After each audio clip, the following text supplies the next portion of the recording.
आज की कथा में विभूति का वर्णन है। प्रोक्ताः पंचरूपाश्च सप्तमेतु विभूतयः कार्यकारण रूपाश्च कृष्णेन नवमेश्वरम्।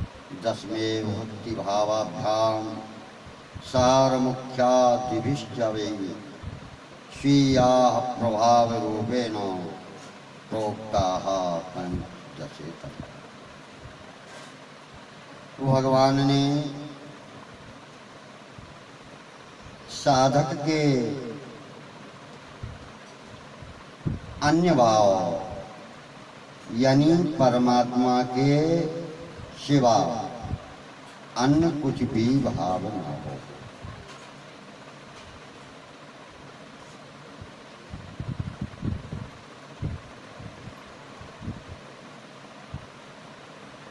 गीता जी के 7वें, 9वें, 10वें और 15वें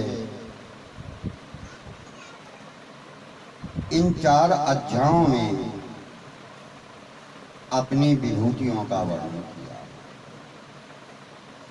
7वें अध्याय के 10वें श्लोक में भगवान को मत्तः परतरन् नान्यत् किंचित दस्ति, मेरे से बढ़कर इस जगत में दूसरा कोई किंचन मात्र भी कारण नहीं है, ऐसा कहा है।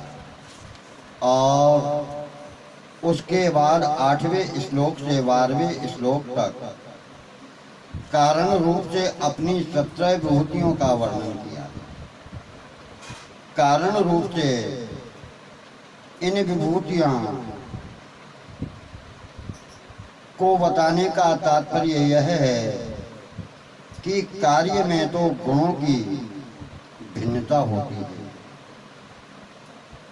पर कारण में गुण की भिन्नता नहीं होती। जैसे आकाश का शब्द कार्य है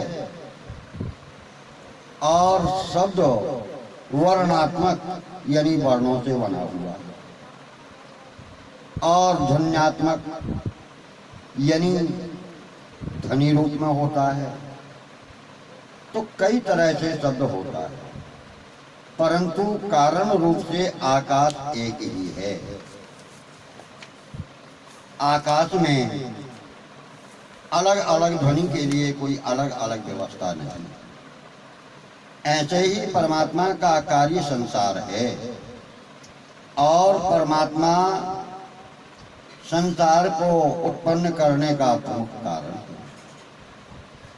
गुणों की भिन्नता से संसार कई तरह का होता है, परंतु उन सब में कारण रूप से परमात्मा एक ही है। जो मनुष्य कार्य यानी संसार में आसक्त हो जाते हैं मनुष्य, वह संसार में बंध जाते हैं, यानी जन्म मृत्यु को प्राप्त होते हैं। पर जो मनुष्य कारण रूप से एक परमात्मा को ही देखते हैं, वह संसार में बंधते नहीं। प्रत्येक कार्य से सर्वथा असंग होकर, यानी कार्य करते हैं, कर्म करते हैं, लेकिन कर्म में आस्था नहीं। वह कार्य किस प्रकार करते हैं? वासुदेवाः सर्वम्, यानी पूरा विश्व ही वासुदेव का रूप है। सब कुछ परमात्मा ही है, इसका अनुभव नहीं रहता।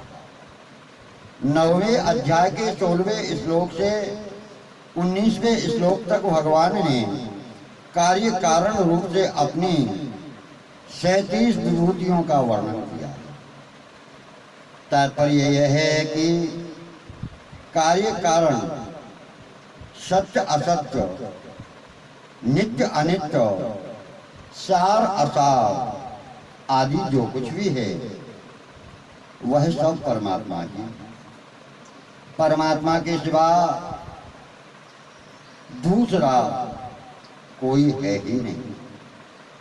10वें अध्याय के 4-5वें श्लोक में भगवान ने प्राणियों के भावों के रूप में अपनी 20 विभूतियों का और 6ठे श्लोक में व्यक्तियों के रूप में अपनी 50 विभूतियों का वर्णन किया।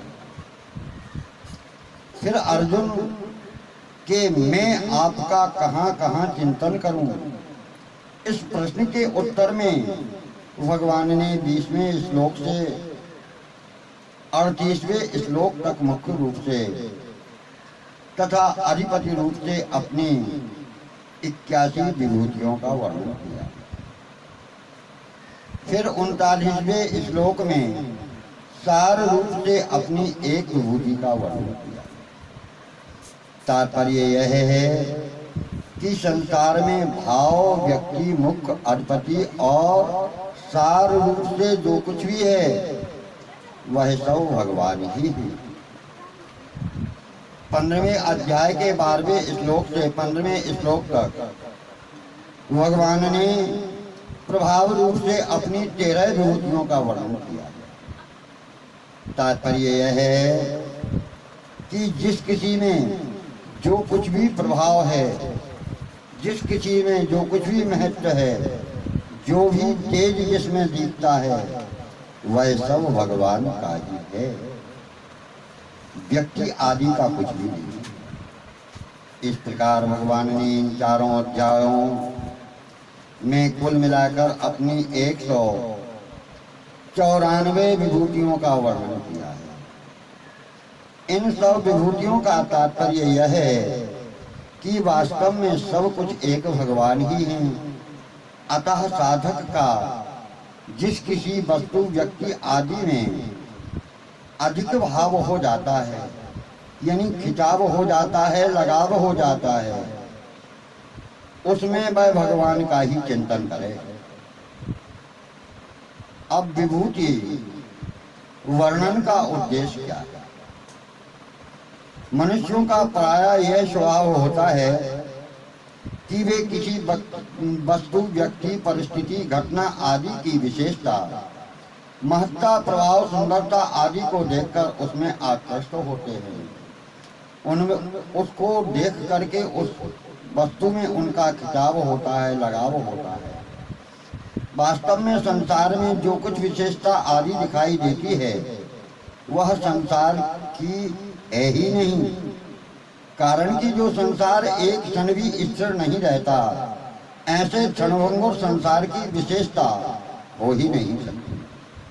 उसमें जो कुछ विशेषता दिखती है वह मूल में संसार, आश्रय, आधार और प्रकाश भगवान की ही है, यानी इस सब के प्रकाशक भगवान ही हैं। परंतु भगवान की तरफ दृष्टि न रखने से मनुष्य संसार में ऊपर का दिखाव देखकर ही, ऊपर का प्रभाव देखकर ही उसकी ओर खिंच जाता है।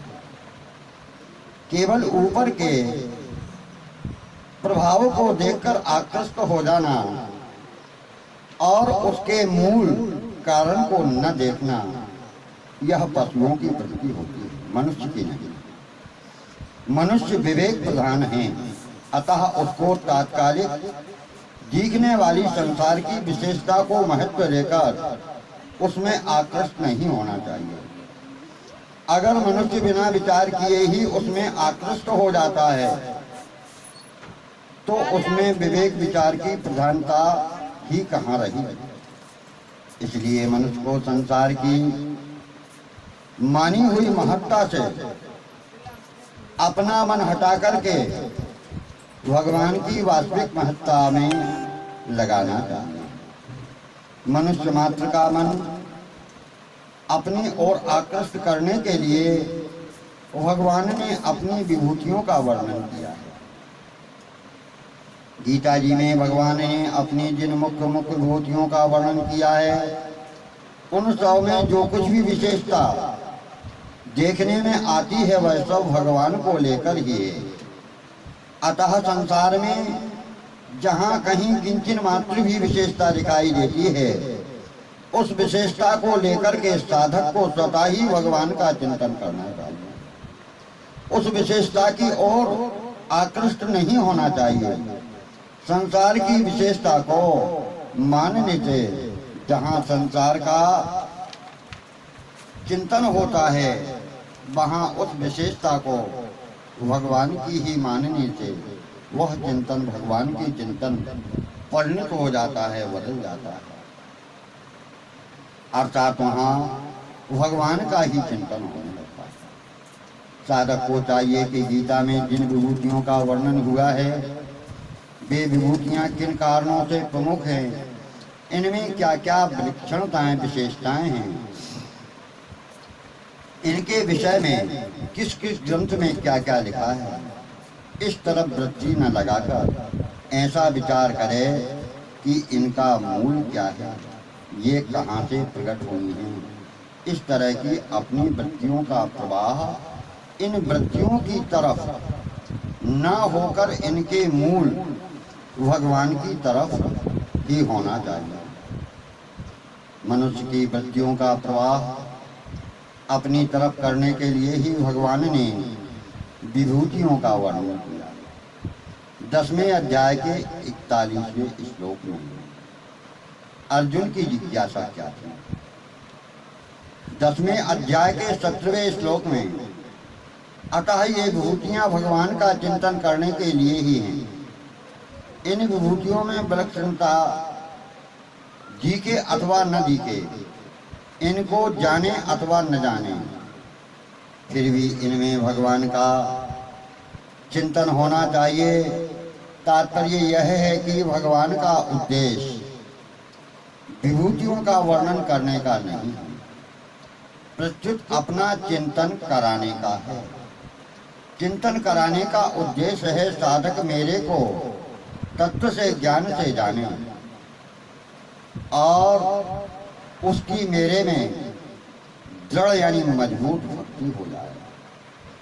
एताम विभूतिम योगम चा ममयो वेत्ति तत्वता सो विकम्पेन योगेन युज्यते नात्र संशय। विभूतियों की दिव्यता 10वें अध्याय में अर्जुन ने 16वें श्लोक में और भगवान ने 19वें तथा 40वें श्लोक में अपनी विभूतियों को दिव्य कहा है। इसका कारण यह है कि भगवान दिव्यादि दिव्य हैं, अतः जितनी भी विभूतियां हैं वे सभी तत्व से दिव्य हैं। परंतु साधक के सामने उन विभूतियों की दिव्यता तभी प्रकट होती है जब वह भोग बुद्धि का सर्वथा त्याग कर दे। वह विभूतियां उसके सामने तब दृष्टिगोचर होती हैं, तब समझ में आती हैं, जबकि साधक की भोग बुद्धि का त्याग हो जाए। किसी भी वस्तु का स्वयं के लिए उपयोग इस प्रकार की बुद्धि नहीं होना चाहिए। विभूतियों में केवल भगवान का ही चिंतन करना। हरि ओम तत्सत।